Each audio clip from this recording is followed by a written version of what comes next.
Des troubles pourraient se produire dans certaines communes où le ministère de l'Intérieur a nommé des PDS sans respecter la loi.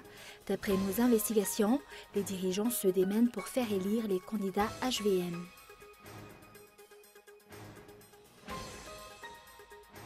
Les nouveaux membres de la direction collégiale ne sont pas encore connus. L'appel à candidature au poste de directeur général est sorti samedi dernier. L'appel à candidature est incomplète, explique l'économiste Serge Zafmaouf. Un nouvel attentat déjoué en France. 4 hommes ont été arrêtés. 3 sont toujours en garde à vue. Leur projet, attaquer un site militaire dans le sud du pays et décapiter un haut gradé.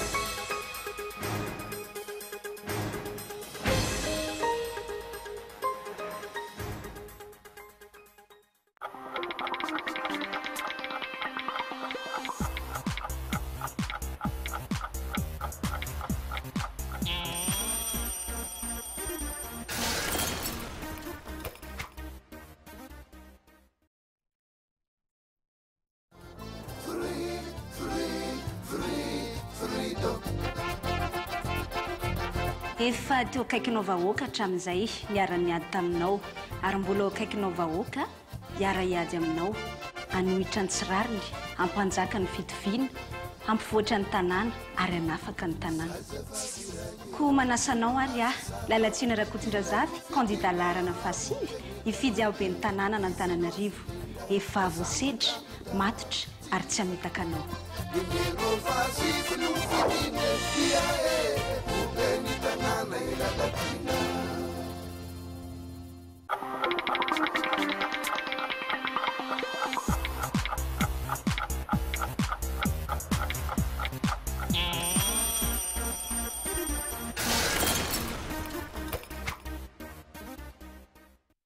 Bonsoir à tous et bienvenue dans ce journal. À la une des actualités de ce jour, des troubles pourraient se produire dans certaines communes où le ministère de l'Intérieur a nommé des PDS sans respecter la loi. Et d'après nos investigations, les dirigeants se démènent pour faire élire les candidats HVM, quitte à enfreindre les dispositions légales. Le KMF Knoé s'insurge devant ces illégalités, sciemment perpétrées. Et dernièrement, l'État a encore procédé de façon illégale à la nomination de PDS et au remplacement de chefs district dans certaines régions et communes. Il est maintenant clair que l'État fait tout pour faire élire les candidats du parti HVM lors de l'élection communale. Par exemple, dans les districts d'Ambans, Ndulfouts et Zuma Bealk, des PDS ont été nommés, ce qui n'est pas conforme à certaines dispositions de la loi 2014-020. Pour les communes qui ont eu l'audace de porter l'affaire devant la justice, elles ont eu gain de cause. Riza Koutmalal, leur avocat, affirme qu'il y a de nombreuses preuves qui peuvent annuler ces décisions. Nous avons remarqué qu'il y a eu plusieurs violations, aussi bien de la loi concernant les collectivités territoriales décentralisées, les opérations électorales, dans le fait que dans certaines communes de Madagascar, dont celle de Ambans, celle de Zuma Bealk et celle d'Andolfouts, des personnes proches du parti HVM ont été nommées président de délégation spéciale en violation de la loi et de la procédure qui s'applique dans ce cas-là. Heureusement, le tribunal, le Conseil d'État a estimé que ces arrêtés ministériels devaient être suspendus en attendant une décision au fond. Les conséquences qui auraient pu entraîner la nomination et l'application de ces arrêtés-là ont, par exemple, auraient influencé les opérations électorales dans le sens où ces personnes nommées sont bien sûr proches du parti HVM, mais surtout que ces personnes-là font la campagne présidentielle pour le candidat, la campagne communale pour le parti HVM et reçoivent et font des réunions publiques avec les différents parents d'élèves. Il faut noter que dans les cas que nous avons rencontrés, les personnes qui ont été nommées comme PDS, président de délégation spéciale, sont proches des enseignants ou sont des enseignants et donc rassemblent les parents d'élèves dans les écoles pour faire une pré-campagne électorale en faveur du candidat HVM. Les questions se posent. Pourquoi les autorités compétentes ne se sont pas exprimées par rapport à toutes ces infractions? Pourquoi il n'y a pas encore eu de poursuite? Par rapport au problème des listes électorales, le AMF CNOE affirme que c'est le droit fondamental de l'électeur de vérifier si son nom y figure ou pas. Et la police nationale dénonce des tentatives de déstabilisation en ces temps de propagande. Plusieurs individus munis d'armes de guerre ont été arrêtés par la brigade criminelle cette semaine. Et selon la police, il ne s'agit pas de bandes spécialisées dans les attaques à main armée, mais des bandes payées pour des opérations de déstabilisation en cette période de campagne électorale. Et la police nationale va renforcer les rondes de nuit. Soura Koutenjin. La police commence à déjouer des tentatives de déstabilisation pendant cette période de campagne électorale. Selon les rapports de la brigade criminelle, des résultats ont déjà été acquis cette semaine. En effet, plusieurs individus ont été arrêtés. Ils sont munis d'armes de guerre, dont 2 Kalachnikov avec 31 balles, un pistolet automatique ainsi qu'un revolver avec 3 chargeurs. Ces armes et les suspects ont été appréhendés, les uns à Tanarive et 2 autres à Mevatanan. D'après les enquêtes de la brigade criminelle, ils font partie d'une association de malfaiteurs qui a opéré dans la ville récemment et se sont préparés pour des opérations de déstabilisation, explique le chef de service des affaires criminelles, le commissaire Jean de Mata. 2 des suspects font partie des forces de l'ordre. Par ailleurs, la police va renforcer les rondes de nuit à partir de ce jour. Le directeur général de la police nationale appelle au calme et à la prudence durant toute la campagne. Mais tout cela n'est pas nouveau. Les attaques à main armée sont courantes aussi bien en ville qu'en brousse. Quelle mouche a piqué la police nationale pour prendre? Ne devrait-on pas adopter les mêmes mesures 365 jours sur 365 jours? Le peuple pourra enfin dormir sur les 2 oreilles. Et sur le plan économique, les nouveaux membres de la direction collégiale ne sont pas encore connus. L'appel à candidature au poste de directeur général est sorti samedi dernier. L'appel à candidature est incomplète, explique l'économiste Serge Razaf Maouf. L'économiste avance 3 stratégies de redressement. Reportage. La candidature au poste de directeur général est sortie samedi dernier. 10 ans d'expérience dans la gestion d'entreprise ou dans le commerce, un niveau de Bac+5 dans la gestion d'entreprise, tels sont en général les critères de sélection au poste de directeur général. Cet appel à candidature est incomplet, explique un économiste. Le mode de recrutement du directeur général, il faudrait mettre en place un comité de sélection. Ce comité devrait être appuyé par un cabinet crédible de recrutement. Ça donc c'est un point important. L'autre point important dans le recrutement, c'est que, à mon avis, il faut un excellent manager qui maîtrise aussi l'accès en fait aux capitaux internationaux. Parce que le problème d'Air Madagascar aujourd'hui est entre autres de lever des fonds pour que Air Madagascar puisse fonctionner normalement. Jusqu'ici, les nouveaux membres de la direction collégiale ne sont pas encore dévoilés. À titre de rappel, Ultina Rakut-Njenbe, Fitra Rakut-Nirin et Dominique Rakut-Malal ont été les membres présentés le 8 juillet dernier.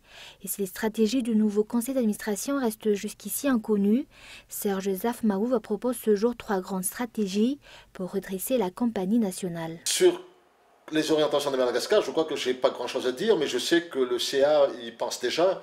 Mais je pense qu'il va y avoir une recapitalisation d'Air Madagascar. Ça, c'est le premier point. Le second point, c'est le retour de la confiance.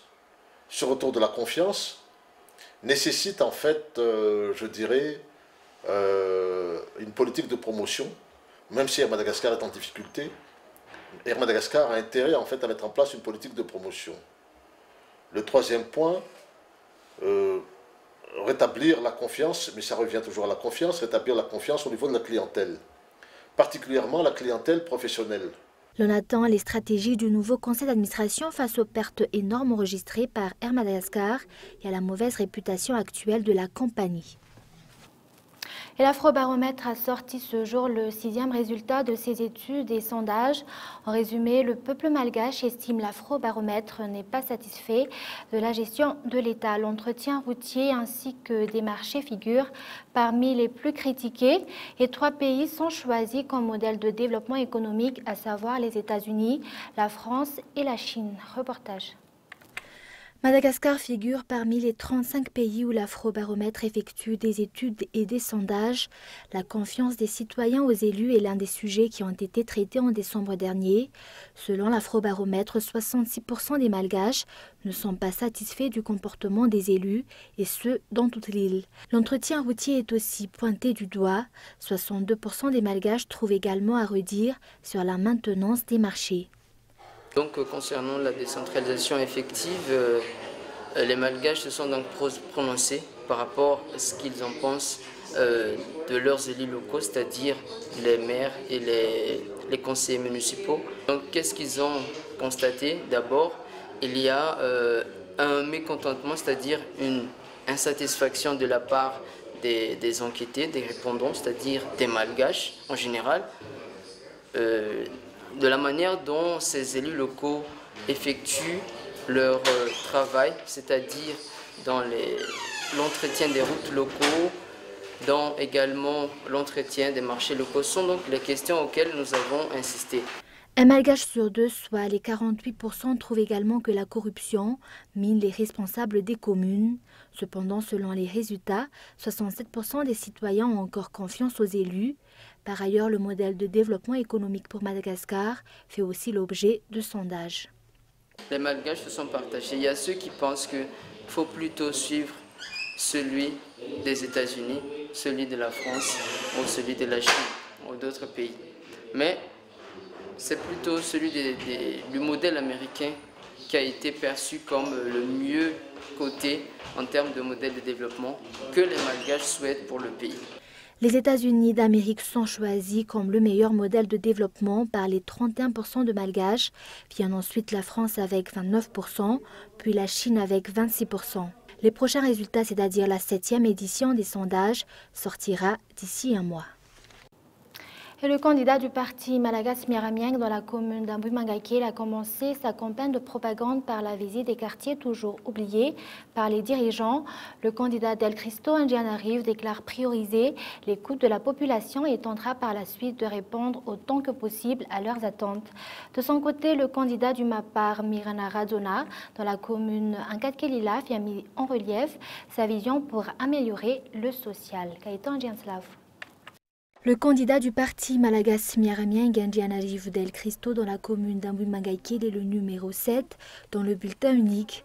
D'après ce candidat, le changement nécessite une personne digne et prête à prendre en main ses responsabilités. Anjanarive Del Cristo a ainsi commencé par visiter les quartiers que les dirigeants successifs ont toujours oubliés. Le candidat promet de rester toujours à l'écoute de la population et de s'engager dans toute action pour le changement. Pour Mirana Radzona, candidat du MAPAR dans la commune Ankatkelila, alléger les problèmes sociaux de la population est la priorité, comme la santé, l'adduction d'eau potable. La candidate a commencé sa carrière politique en 2007. Actuellement, elle se dit prête à affronter les difficultés et de travailler pour le développement de sa commune. Augustin Ndiamananour était présent à Ankatkel pour montrer le soutien du MAPAR à la candidate numéro 8 dans le bulletin unique. Une marche a marqué le début de la campagne communale MAPAR dans la commune d'Ankatkelila. Et actualité internationale, un nouvel attentat déjoué en France. 4 hommes ont été arrêtés. 3 sont toujours en garde à vue. Leur projet, attaquer un site militaire dans le sud du pays et décapiter un haut gradé. France 24. Les hommes du renseignement intérieur tentent d'en savoir plus sur le projet macabre déjoué. En garde à vue dans ces locaux, 3 jeunes hommes. Le premier, âgé de 17 ans, serait l'instigateur. Le deuxième a 19 ans. Et le troisième, 23 ans, est un matelot réformé de la Marine nationale. Le principal instigateur avait été repéré pour son activisme sur les réseaux sociaux et dans le relationnel de djihadistes français aujourd'hui incarcérés. C'est en plaçant l'instigateur sous surveillance téléphonique et en analysant ses connexions Internet que les enquêteurs ont établi le lien entre les 3 hommes. En garde à vue, les suspects ont avoué vouloir s'attaquer à un site militaire, peut-être celui de Port-Vendre, là où le matelot réformé avait fait ses classes. Ils comptaient kidnapper un haut gradé, le décapiter et filmer la scène pour la diffuser sur Internet. On peut y voir là moins un projet longuement mûri qui nécessite un apprentissage opérationnel qu'une imprégnation liée justement aux réseaux sociaux. Le désir d'imitation d'une violence, on parle d'un projet de décapitation, on en voit bien l'inspiration. L'attaque, encore à l'état de projet, aurait été programmée entre décembre et janvier prochain, moment jugé propice où les militaires armés sont moins nombreux sur les sites. Et plusieurs membres du gouvernement en exil devraient revenir à Aden grâce à la reprise par les forces fidèles de l'aéroport et de la zone portuaire de cette ville du Sud. 4 mois qu'ils affrontent les milices chiites, les États-Unis ont souligné l'urgence de mettre fin au conflit. Reportage de France 24. Après des mois sous contrôle houthi, l'aéroport d'Aden est remis en état par des employés fidèles au président Mansour Hadi. Le site est repassé aux mains gouvernementales. Nous procédons au nettoyage et si Dieu le veut, l'aéroport international d'Aden deviendra le meilleur du pays. Grâce à une offensive d'envergure, ces combattants du gouvernement, appuyés par des frappes aériennes de la coalition, ont repris plusieurs quartiers d'Aden. Mardi, des tirs de victoire résonnaient dans les rues de la ville. Nous invitons tous les habitants de Khor Maksour à revenir chez eux, car grâce à Dieu, Khor Maksour a été sécurisé. Maintenant, nous protégeons les maisons et les propriétés des citoyens. Donc chaque citoyen qui est parti peut revenir, tout est sûr. Pour preuve, le gouvernement yéménite a annoncé le retour imminent de plusieurs de ses membres à Aden, notamment le ministre de l'Intérieur, celui des Transports et le vice-ministre de la Santé. Ils étaient jusqu'alors en exil en Arabie Saoudite. Poids lourd de la région, le pays a pris le 26 mars la tête d'une coalition pour empêcher les rebelles houthis de prendre le contrôle de tout le Yémen et par extension de permettre à l'Iran d'élargir son influence. Le conflit a pour l'instant fait plus de 3200 morts, la moitié sont des civils et des milliers de blessés. Et un rappel des grands points développés dans ce journal, des troubles pourraient se produire dans certaines communes où le ministère de l'Intérieur a nommé des PDS sans respecter la loi. D'après nos investigations, les dirigeants se démènent pour faire élire les candidats HVM. Et ensuite, les nouveaux membres de la direction collégiale de la compagnie Air Madagascar ne sont pas encore connus. L'appel à candidature au poste de directeur général est sorti samedi dernier. Et enfin, un nouvel attentat déjoué en France. 4 hommes ont été arrêtés. 3 sont toujours en garde à vue. Leur projet, attaquer un site militaire dans le sud du pays et décapiter un haut gradé. Voilà, c'est la fin de ce journal. Merci de l'avoir suivi. Bonne soirée sur Côte TV.